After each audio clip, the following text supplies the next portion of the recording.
La route est longue, mais l'aventure est au bout. Si un aventurier, c'est un type qui n'est heureux que quand il nage dans les emmerdements, alors d'accord, je suis un aventurier. Une étape de votre voyage est terminée, une autre commence. Moi, je suis un type qui a fait beaucoup pour l'écologie. Je vous assure, c'est vrai. Vous écoutez le podcast du Z, le podcast qui allie voyage et transition.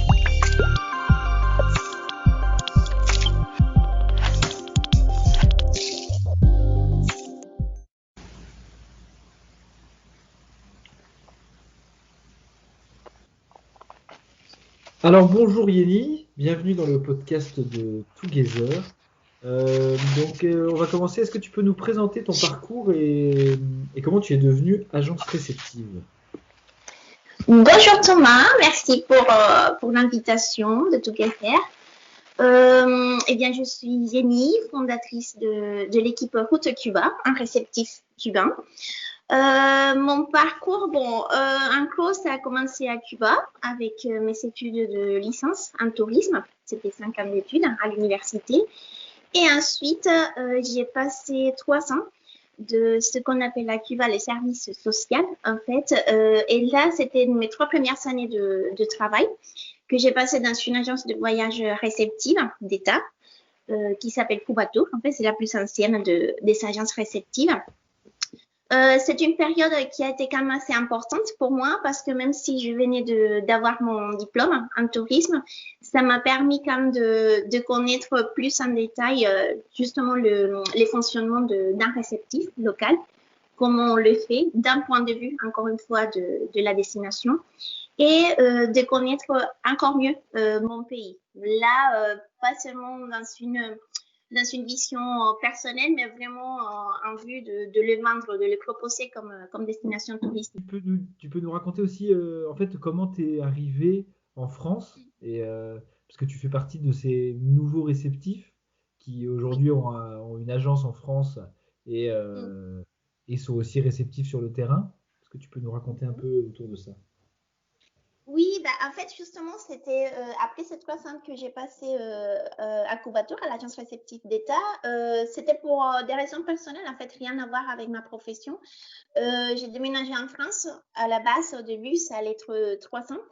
Et c'était pendant ce temps-là que j'ai profité pour faire un master en tourisme, donc continuer mes études toujours dans le tourisme, mais surtout dans le but d'avoir un diplôme français et pouvoir travailler en France. Donc, j'ai fait mes 2 années de master et tout de suite après, j'étais embauchée dans une agence émettrice, pour le coup, qui était spécialiste, en fait, parce qu'elle existe encore, spécialiste sur les Caraïbes. Et moi, forcément, ma destination, c'était Cuba. Du coup, ça m'a permis, en fait, d'avoir le complément qui me manquait. Moi, j'avais déjà le côté du réceptif. Et là, j'ai eu justement le côté d'une agence émettrice. Donc, c'était plutôt cette vision externe de la destination de Cuba. Mais en fait, entre-temps, toujours, même depuis que j'étais à Cuba, créer une équipe, une agence réceptive, mais vraiment, à mon goût, je dirais, c'est un projet que j'ai depuis que j'étais à Cuba. Sauf que à Cuba, pour le moment en tout cas, c'est pas autorisé de créer ce type de structure en tant que particulier, en tant qu'indépendant. Il faut que ça appartienne à l'État. Donc, on pouvait pas le créer à Cuba. Et en France, c'était pas encore le moment non plus parce que, je savais pas si j'allais rester après les 300 ou pas. Mais bon, entre-temps, j'ai fait ma demande de dénaturalisation. J'étais naturalisée française et finalement, c'était que j'ai quitté cette agence à Paris pour finalement mettre en place mon propre projet à moi. J'avais le projet, j'avais l'expérience d'un réceptif, j'avais l'expérience d'un émetteur, donc c'était vraiment le moment pour le faire. Et c'était en janvier 2018 où j'ai créé justement officiellement Route Cuba en France, immatriculée en France. Et qu'est-ce qui te dit? Parce qu'il n'y a pas beaucoup de réceptifs à Cuba. On sait que c'est une destination un peu particulière pour ça. Je crois qu'ils ne sont pas très nombreux, en tout cas sur le marché francophone. Qu'est-ce qui te différencie des autres prestataires qu'il y a sur Cuba? En fait, comme je te disais, des agences d'État réceptives, c'est exclusivement des agences d'État. On peut pas faire autrement. Pour le moment, il y a, de mémoire, il y a 5 ou 6 agences d'État, mais c'est plutôt des agences généralistes en fait. Ils sont pas forcément spécialisées sur du sur-mesure, même si elles le font évidemment, mais bon, c'est pas leur spécialité. Nous, en fait, on est 4, on est vraiment une toute petite équipe. On est tous issus du domaine du tourisme aussi. Il y a des anciens guides, des anciens commerciaux, même des RH. Donc, en fait, le point qui est commun entre nous, c'est déjà, on est des pros, on est des professionnels du tourisme et aussi des passionnés de Cuba. Donc, nous, tous les 4, on voulait proposer Cuba, mais différemment. Et je pense que c'est un petit peu ça qui fait la différence.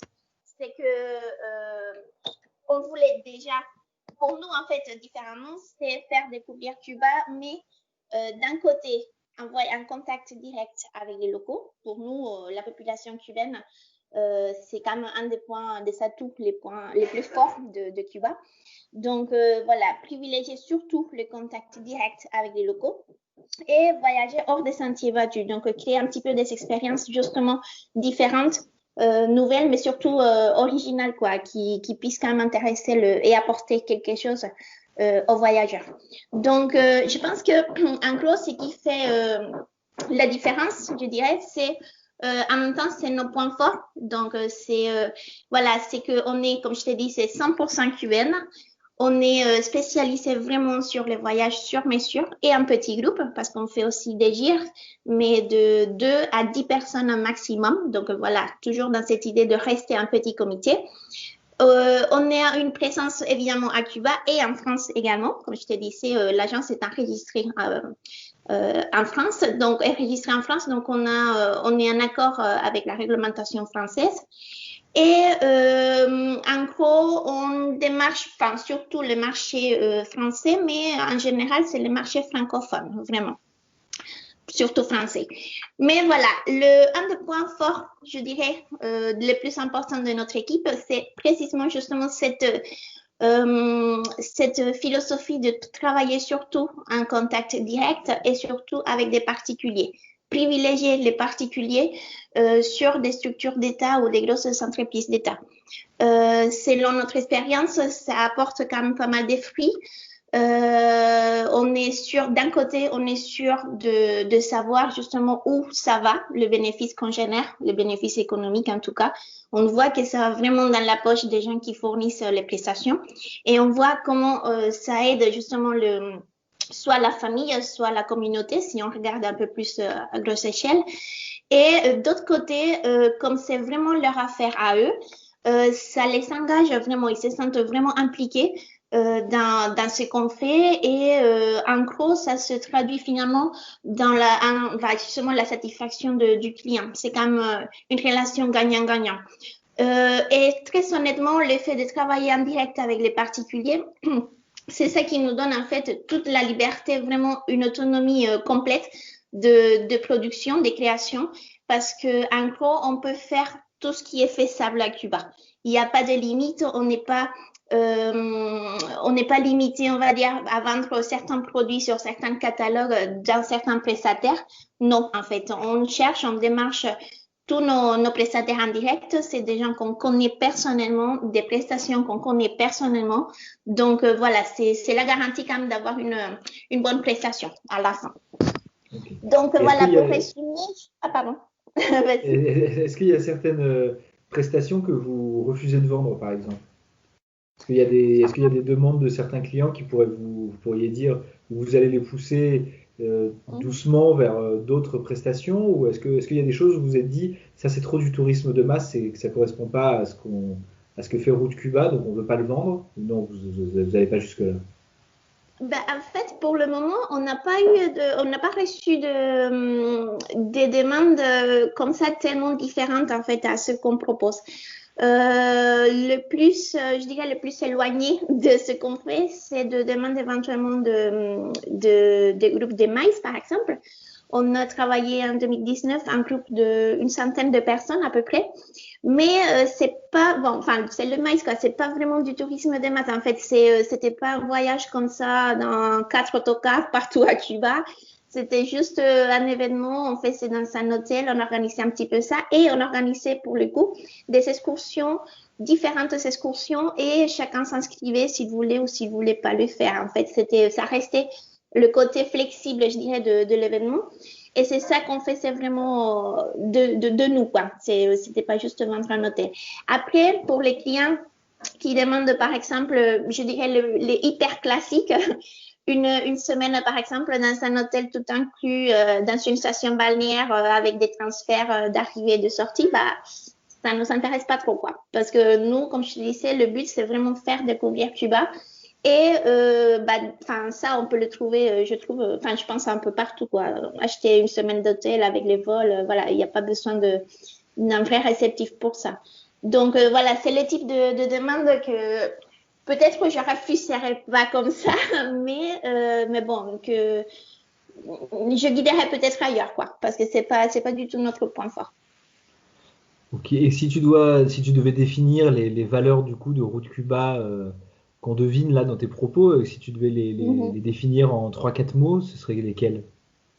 Je dirais d'abord l'expertise locale, vraiment. On est une équipe 100% cubaine, des professionnels du tourisme. On connaît Cuba comme notre pays, du coup, c'est notre pays. Je dirais aussi la proximité en général, que ce soit de nos clients envers la population locale. On favorise justement cette relation, ce contact direct, mais aussi entre nous et nos prestataires. Comme je te disais, on connaît chacun de nos prestataires, chacune de nos prestations, et aussi entre nous et nos clients. En fait, même si pour le moment on existe uniquement en ligne, ça n'empêche pas du tout de rencontrer nos clients, que ce soit dans les salons pour les professionnels ou autour d'un café avec un particulier. Enfin, c'est vraiment la proximité. Je dirais aussi justement la liberté et l'autonomie de production. On est indépendant, on a notre propre réseau de prestataires, donc on peut se permettre, entre guillemets, de faire ce qu'on veut, en gros.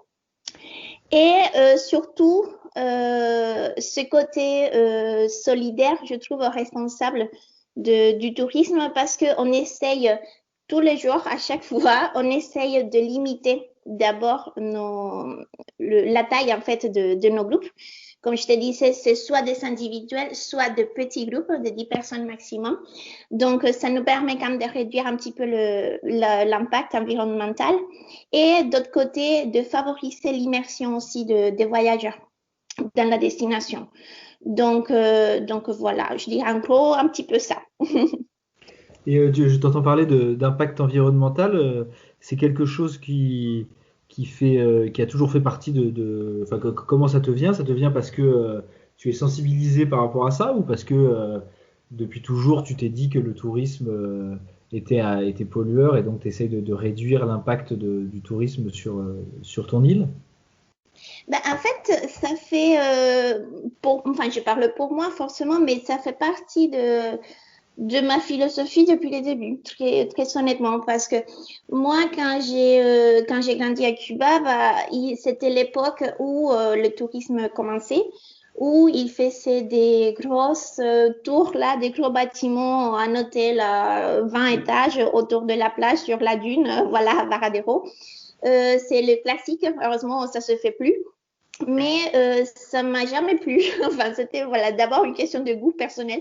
Ça m'a jamais plu, mais après, forcément, quand j'ai appris que ça avait un impact assez important quand sur l'environnement, ça a renforcé un petit peu mon idée. Et moi, de toute façon, je suis née vraiment à la campagne, dans un petit village. Moi, j'aime bien tout ce qui est nature et surtout de le préserver comme ça parce que c'est une région avec les paysages naturels les plus beaux de Cuba. C'est à côté de Viñales. Et cette simplicité qui apporte la nature, je pense que c'est une des choses les plus belles quand même de Cuba. Donc, j'aime bien que ça reste comme ça, malgré l'impact, parce qu'évidemment, le tourisme a un impact, c'est indéniable sur la vie de tout le monde, mais au moins limiter cet impact-là. Parce que d'autre côté, même si Cuba, c'est un pays comme en voie de développement, c'est pas comme la France ou autre où il y a où on a passé ces caps de pollution et on est maintenant à l'étape de conscience, etc. À Cuba, on n'a pas encore passé cette première phase. Mais il faut quand même, je pense, dès maintenant créer cette conscience quoi, de protection de l'environnement.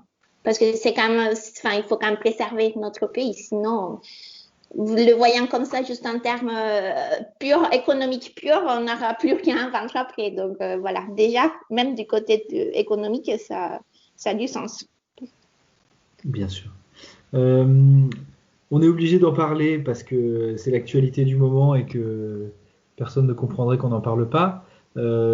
Quelques questions sur le Covid. Comment tu as vécu la crise du Covid, toi personnellement ou professionnellement? Qu'est-ce que tu peux nous dire un peu sur la situation du Covid aujourd'hui à Cuba et comment tu as profité, on va dire, de cette accalmie, de cette pause pour faire avancer Route Cuba sur différents projets? Est-ce que vous avez des différents chantiers en cours? Bon, personnellement, très honnêtement, ça n'a pas trop changé, mais c'est habitude en fait. D'habitude, je travaille chez moi, mais bon, donc voilà, au point de vue du rythme habituel, ça n'a pas trop changé. Heureusement, bah, j'ai pas été malade, donc voilà, ça s'est bien passé. Ensuite, oui, ça a quand même un petit peu impacté. Parce que je me rends sur Cuba peut-être en général 2 fois par an. Donc cette année, ça n'a pas été possible. Et du point de vue professionnel, bon, c'est un petit peu, je pense, comme pour tous les secteurs du tourisme.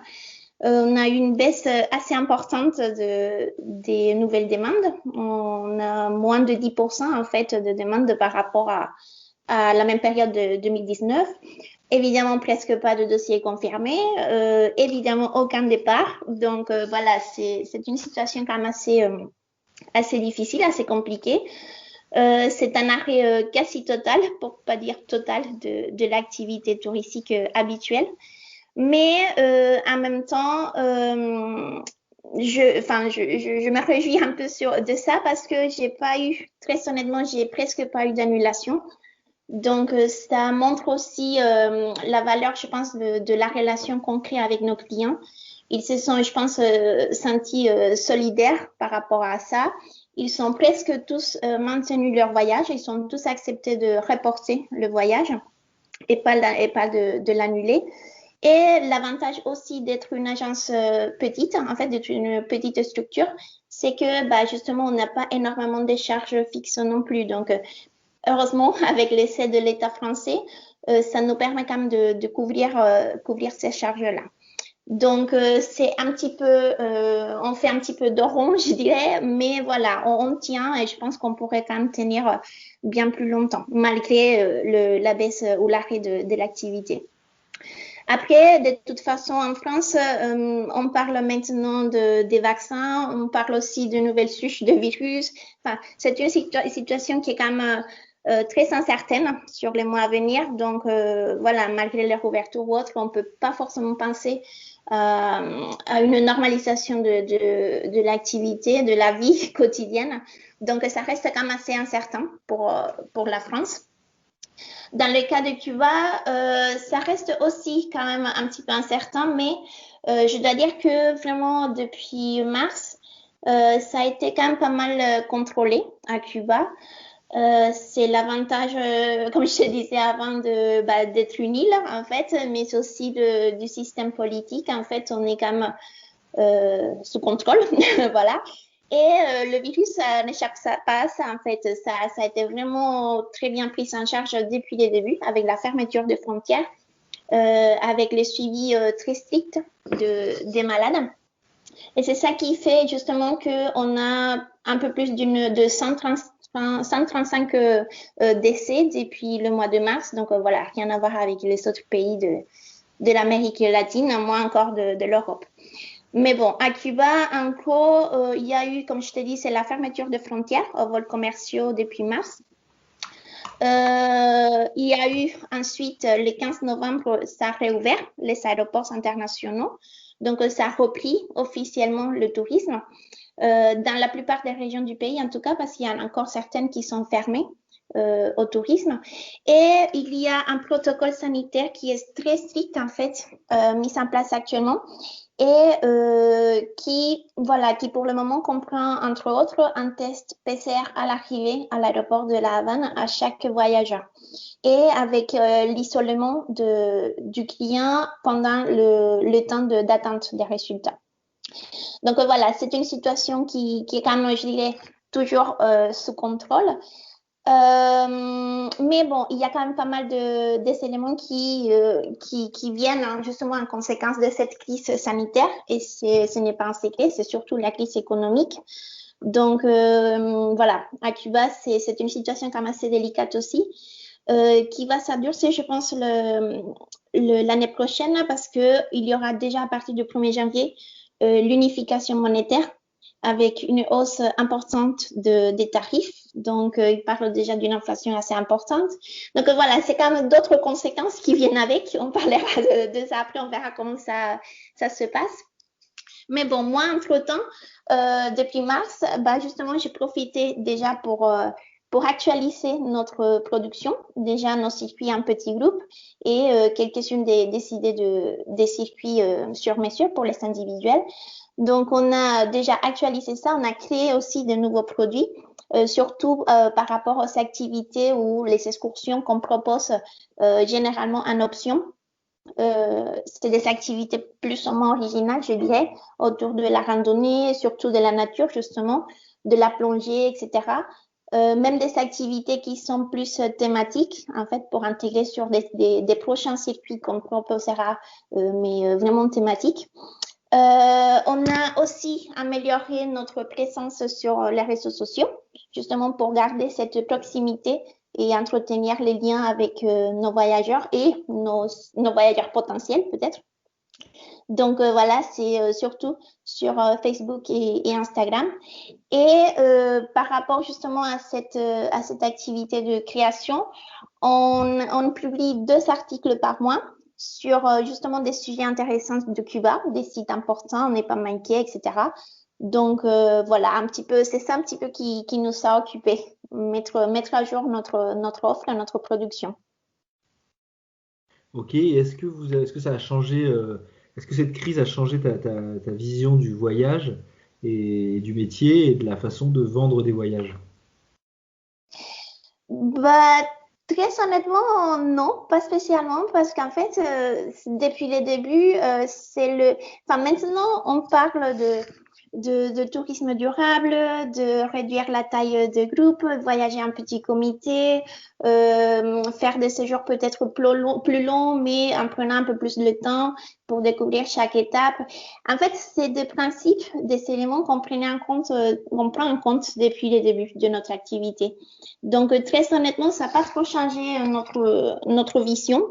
Je dirais en tout cas, encore une fois, dans mon cas particulier.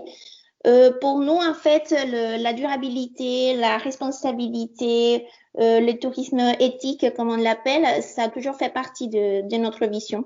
Donc, ça n'a pas trop changé. Après, forcément, il faudra peut-être un petit peu s'adapter aux nouvelles tendances, aux nouvelles attentes. Mais je pense qu'on est plutôt pas mal, même depuis le début, comme je te disais.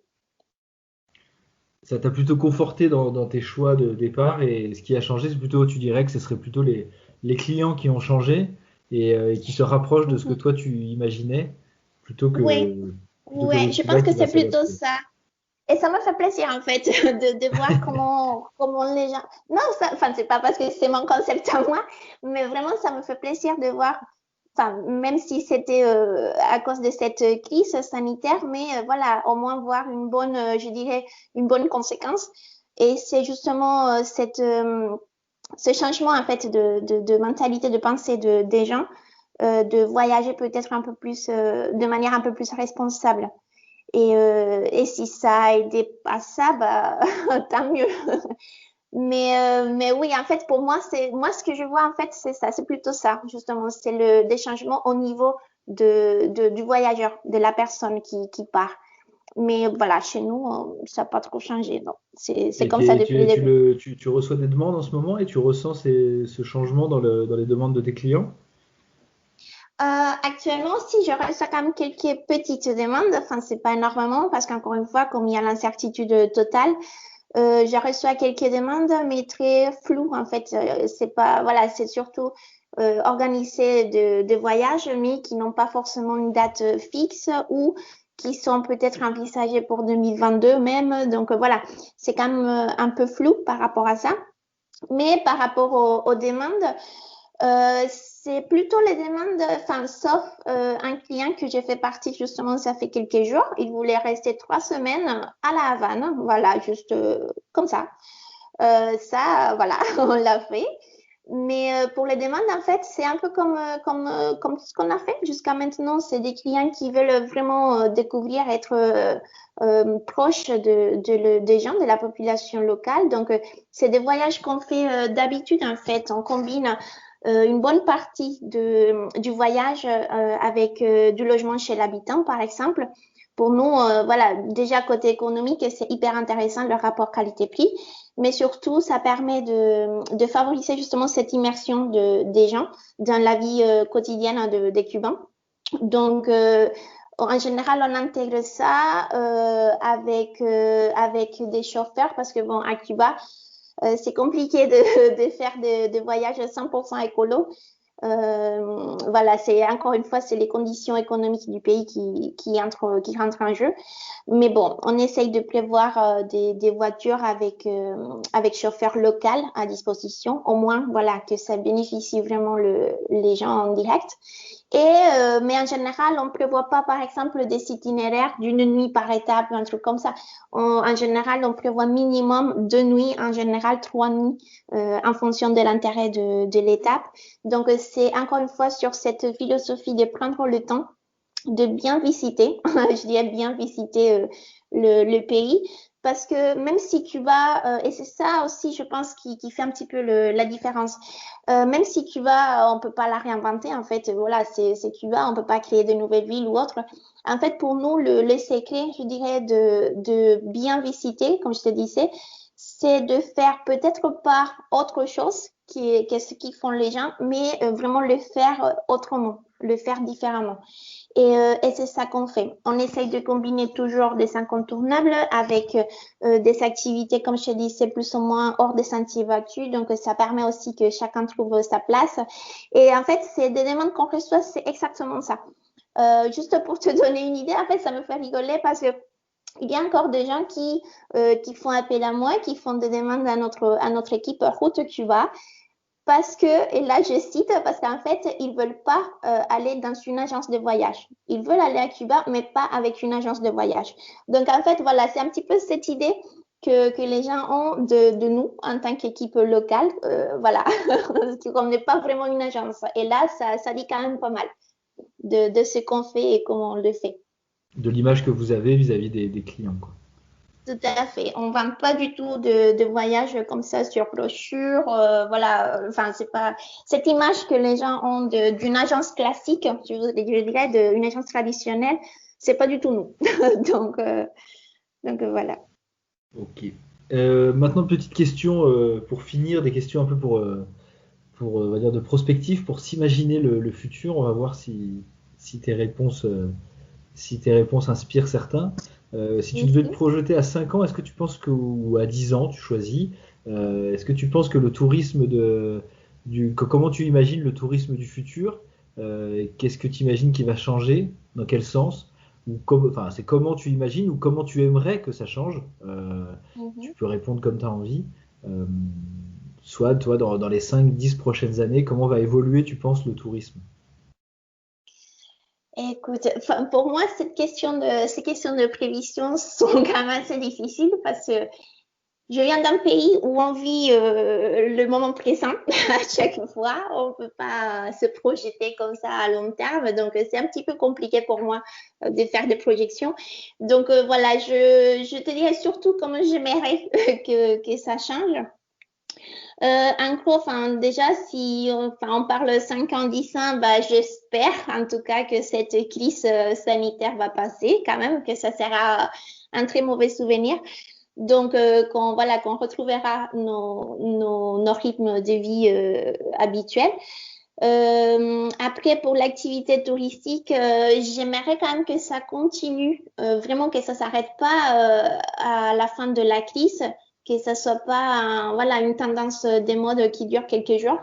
En fait, j'aimerais bien que ça continue cette tendance, je dirais actuelle, de voyager plus responsablement, plus en regardant, en tout cas en faisant plus attention à notre empreinte, en tout cas notre effet sur la destination, que ce soit pas, parce que moi je dirais que ça apporte pas que du plaisir, mais en fait ça fait plaisir vraiment de voir comment un simple voyage, ça peut vraiment aider les communautés locales, les gens sur place, et ça peut aider aussi à préserver encore une fois l'environnement et la culture locale. Enfin voilà, chaque élément dont on profite et chaque élément qu'on souhaite découvrir quand on fait un voyage, on peut en même temps aider à le préserver et pas le détourner vraiment en le faisant trop commercial ou autre, pour que ça perde pas l'essence en fait. Donc moi je pense que ça serait plutôt ça. Je pense quand même qu'il y aura une bonne dose de technologie, parce que bon, ça c'est comme ça depuis quelques années, ça continue pas, ça s'arrête pas d'évoluer. Même si Cuba, je pense que, en parlant de Cuba, je pense que 10 ans, c'est trop court, en fait. Je pense pas que ça change énormément à Cuba. Ça n'a pas trop changé déjà depuis des décennies. Donc, au niveau de la destination, j'espère juste, très honnêtement, j'espère que ça va être bien géré de la part des autorités locales. Donc voilà, j'espère que ça va bien se passer pour les locaux, que ça sera vraiment la population locale qui va en bénéficier, parce que Cuba, forcément quand ça va s'arrêter cette maladie, Cuba, ça reviendra forcément une des destinations préférées, en tout cas des Français, des Européens. Donc, ça va revenir, évidemment. Peut-être que ça revient aussi le tourisme américain, même si c'est pas une bonne nouvelle pour les Européens. Avec le nouvel président, peut-être que ça va revenir. Donc, voilà, moi, j'espère juste que ça va être bien géré, avec attention, surtout pour préserver vraiment ce qui fait de Cuba une destination attractive. Donc, la nature, l'histoire, la culture et surtout les gens. J'espère que ça va être responsable, en tout cas, par rapport à ça.